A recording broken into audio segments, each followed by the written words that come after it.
अगर आप बिना सोचे समझे कार के शोरूम चले गए ना, तो या तो आप ज्यादा पैसा पे करके आओगे, या तो गलत कार लेकर आओगे, या फिर गलत डिसीजन लेकर आओगे।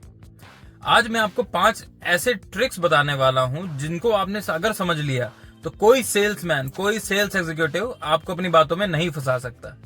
आप चाहे नई कार खरीद रहे हो या तो अपनी कार को अपग्रेड कर रहे हो, ये वीडियो एंड तक देखिएगा। और हाँ, मैं इस वीडियो में आपको कोई कार नहीं रिकमेंड करने वाला हूँ, मैं तो बल्कि उल्टा ये कह रहा हूँ कि जो भी आपने कार सॉर्ट करके रखी है आप वही लो।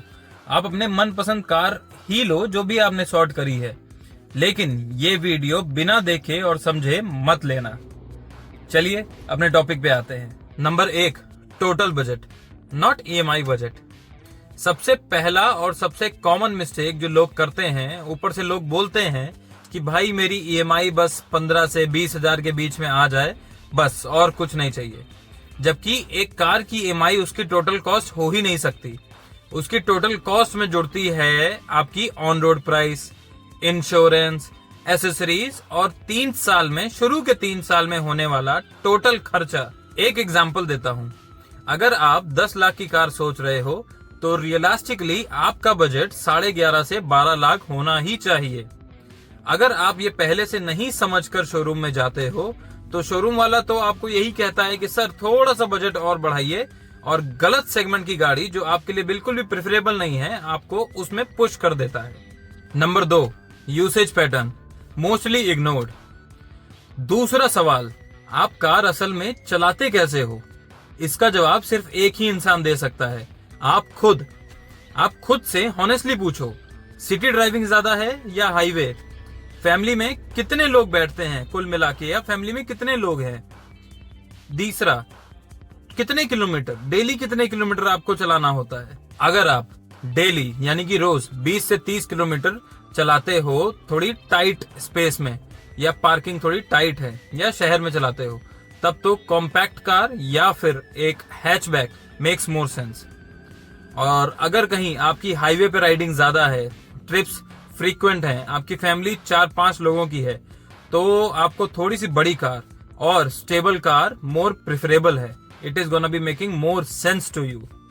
गलती तब होती है जब SUV का ट्रेंड है ऐसा बोल के लोग गलत सेगमेंट में पुश हो जाते हैं, जहां वो अपनी नीड को कॉम्प्रोमाइज करके असल में बस फैंसी लुक के लिए पीछे भागते हैं।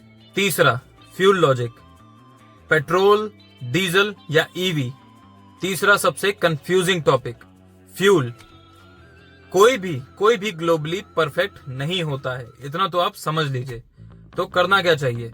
सिंपल सी एक बात अपने दिमाग में रखिए, अगर सिटी ड्राइविंग है ज्यादातर और डेली 20-30 किलोमीटर की ड्राइविंग है तो पेट्रोल।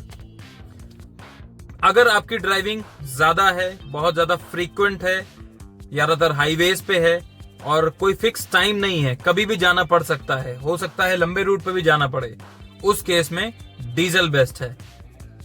और अगर आपका रूट फिक्स है, आपका फिक्स टाइम है कब जाना है, यूजुअली ऑफिस का जो टाइम होता है शहरों में वो फिक्स है, इतने बजे निकलना है, इतने बजे आना है, और चार्जिंग पॉसिबल है, तो जाहिर सी बात है EV फ्यूचर है।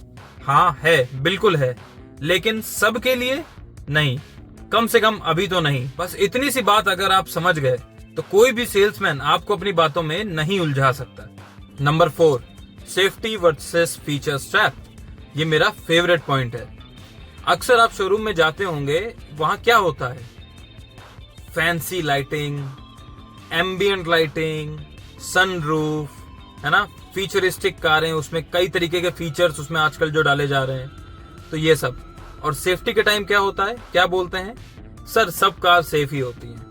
ऐसा बिल्कुल नहीं है, आपको देखना होता है कार में एयर बैग्स कितने हैं, कार का प्लेटफॉर्म क्या है, उसकी बिल्ड क्वालिटी क्या है, और उसके सेफ्टी फीचर्स और क्या हैं।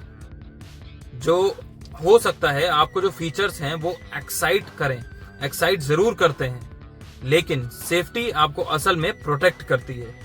और इन दोनों के कॉम्बिनेशन में सेलेक्ट करना आपकी ये चॉइस होनी चाहिए, और यही जरूरी है, इन दोनों को कॉम्बिनेशन में बैठाल के एक परफेक्ट चॉइस करना। Number 5, ownership reality.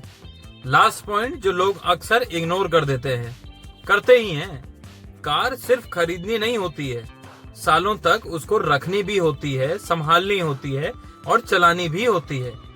इसीलिए खुद से पूछिए, सर्विस नेटवर्क कैसा है, रीसेल वैल्यू कैसी रहती है 5 साल बाद जब मैं अगर गाड़ी को निकालने की या बेचने की सोचता हूँ, पार्ट्स की अवेलेबिलिटी कैसी है। चीप या सस्ती कार लेना तो आसान होता है, लेकिन वहीं सस्ती ओनरशिप बहुत रेयर होती है, और इस पॉइंट पे अगर गलती हुई ना तो रिग्रेट गारंटीड है।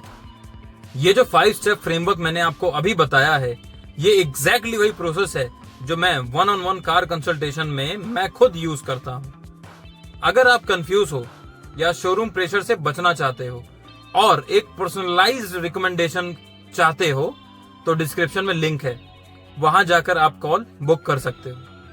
और हाँ, कार लेना एक इमोशनल डिसीजन है, लेकिन वो एक गलत डिसीजन नहीं होना चाहिए।